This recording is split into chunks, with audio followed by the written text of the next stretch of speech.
مخربة بالعمل بأن تتآمر على هدم البلاد، ولم يسمح أيضا الشعب المصري بأن تعتدي على هيبة الدولة واستقرارها. وهذه الدعوات المخربة أشبه بالتصعيدات التي تنتهجها الجماعة الإرهابية ضد الدولة، ولا بد من التدخل بحزم لوقفها، فما أشبه الليلة بالبارحة، فهي تتبع ذات التصعيدات والتصاعدات التي تنتهجها الجماعة الإرهابية ضد الوطن. وأكد البيان بأحزابه الحضور الذين يمثلون 35 حزب ويمثلون منظمات أيضا ومجالس قومية.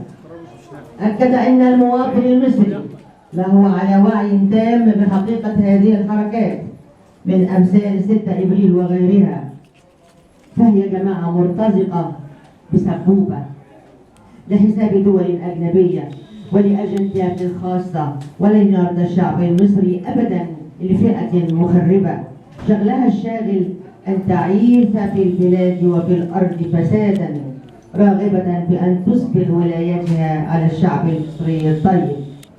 وأشار البيان أيضا إلى أن دعوة 6 إبريل تهدف لإحداث اضطرابات واسعة للبلاد لتخريبها وهد بنائها، ولن يخيل هذا على الشعب المصري الواعي.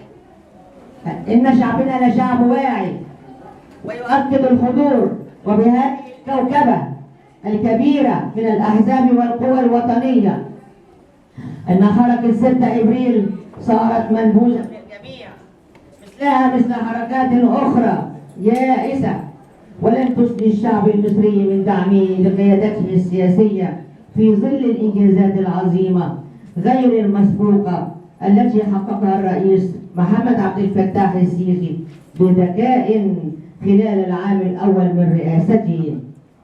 وقولوا معي: تحيا مصر! تحيا مصر! تحيا مصر!